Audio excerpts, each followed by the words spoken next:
लेकिन इतिहास इस बात का गवाह है कि कांग्रेस ने मुस्लिम लीग के सामने घुटने टेक दिए। तुष्टीकरण की राजनीति के दबाव में कांग्रेस वंदे मातरम के बंटवारे के लिए झुकी। इसलिए कांग्रेस को एक दिन भारत के बंटवारे के लिए झुकना पड़ा। जवाहरलाल नेहरू को अपना सिंहासन डोलता दिखा। कांग्रेस के हर एक अधिवेशन में 1905 से लेकर आज तक सामूहिक तौर पर वंदे मातरम गाया जाता है। आपके अधिवेशनों में गाया जाता है कि नहीं, ये बताइए। सर भाषण बहुत अच्छा देते हैं, लेकिन तथ्यों के मामले में कमजोर पड़ जाते हैं। बहुत कमजोर। और जहां तक जवाहरलाल नेहरू जी की बात है,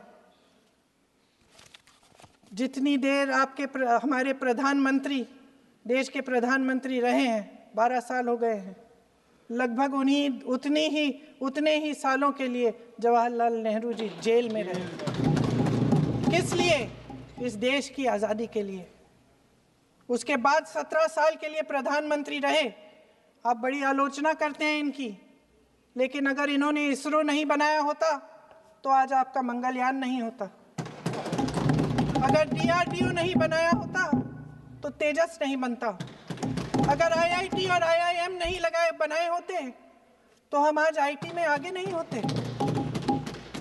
अगर एम्स नहीं बनाया होता तो हम कोरोना की जब बड़ी चुनौती का सामना कैसे करते? हाँ, वही बना कुछ भी। इसका मतलब है इस मुद्दे का जवाब नहीं है आपके पास। अगर इन्होंने BHEL, गेल, सेल, भाखड़ा नंगल ये सब नहीं बनाया होता जो आप सब बेच रहे हैं, तो ये विकसित भारत कैसे बनता? और मत बताइए बाकी। पंडित जवाहरलाल नेहरू इस देश के लिए जिए।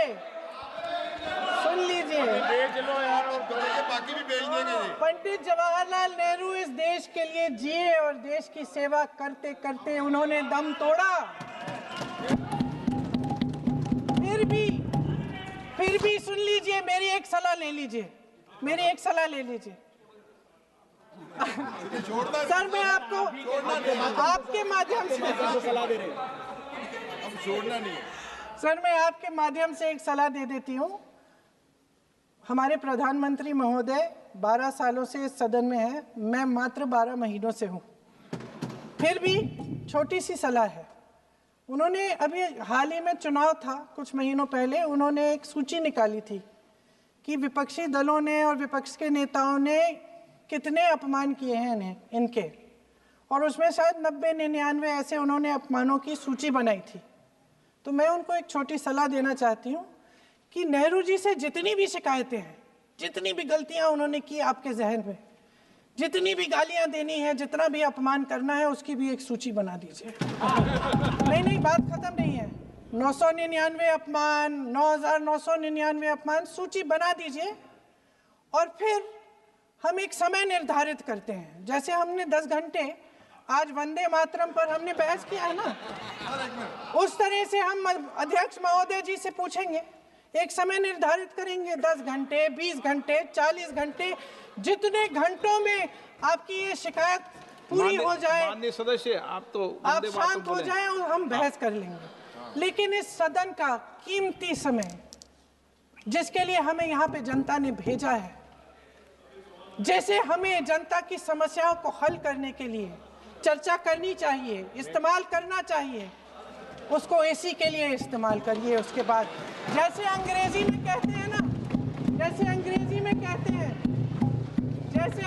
में कहते हैं कि once and for all let's close the chapter। Close कर लीजिए, देश सुन लेगा क्या क्या शिकायतें हैं, किसने क्या किया, इंदिरा जी ने क्या किया, राजीव जी ने क्या किया, परिवारवाद क्या होता है, नेहरू जी ने कौन सी गलतियां की, सुना लीजिए, फिर खत्म। उसके बाद बेरोजगारी, महंगाई, महिलाओं की समस्याएं, जो PMO में हो रहा है, उसकी बातें, उसकी चर्चा, जो बैटिंग ऐप के बारे में हो रहा है पीएमओ के अंदर, आप जो माननीय सदस्य प्लीज जो एफस्टीन वंदे फाइलों मातरम में में बोलें। आपके मंत्री महोदय के नाम निकल आए हैं, माननीय उसकी चर्चा सदस्य प्लीज करेंगे। आप वंदे मातरम में बोले। आप इधर उधर डाइवर्ट मत हो।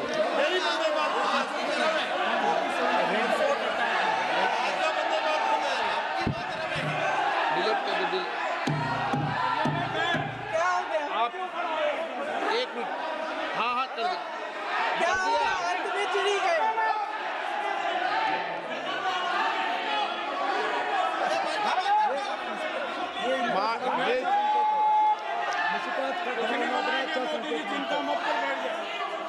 माननीय आगे सदस्य बढ़ो। 1 मिनट। माननीय सदस्य आगे बढ़ो, आप महोदय, आगे वंदे बढ़ो। मातरम पर सार्थक चर्चा करें।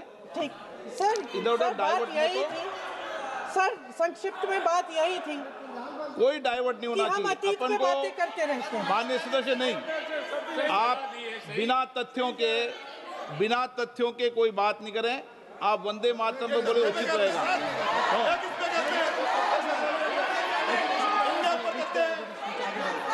मैंने प्लीज।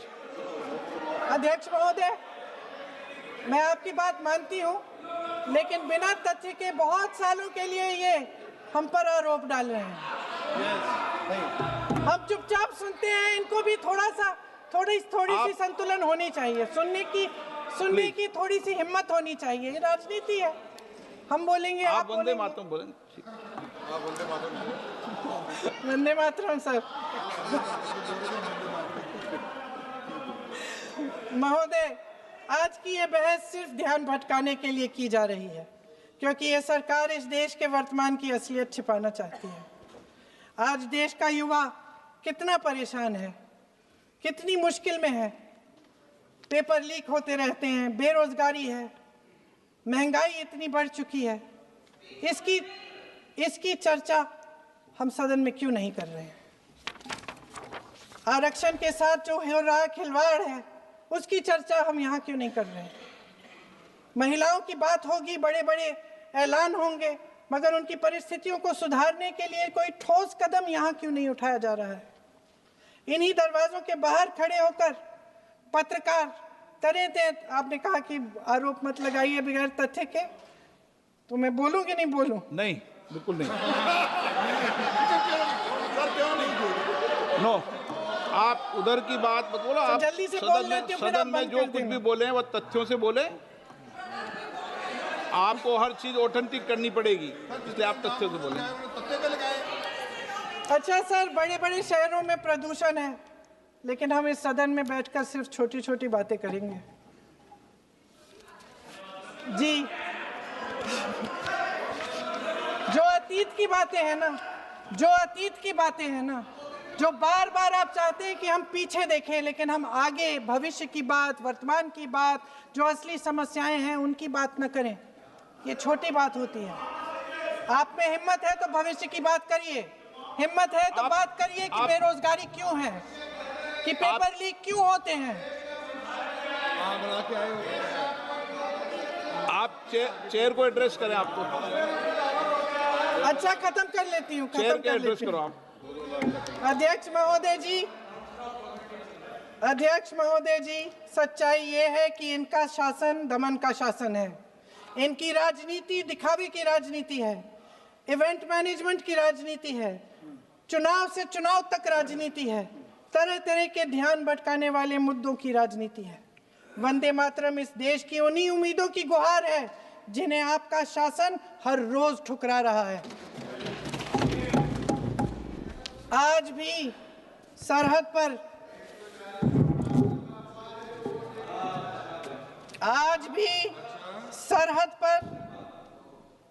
पर जवान जब दुश्मन का सामना करता है तो उसकी छाती में वंदे मातरम गूंजता है। आज भी जब हमारा खिलाड़ी अंतर्राष्ट्रीय खेलों में जाता है तो उसके दिल की धड़कन में वंदे मातरम होता है।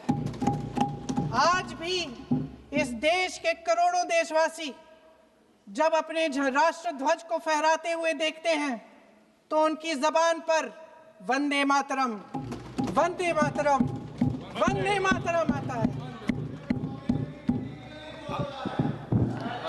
कांग्रेस के हर एक अधिवेशन में 1905 से लेकर आज तक सामूहिक तौर पर वंदे मातरम गाया जाता है। आपके अधिवेशनों में गाया जाता है कि नहीं, ये बताइए।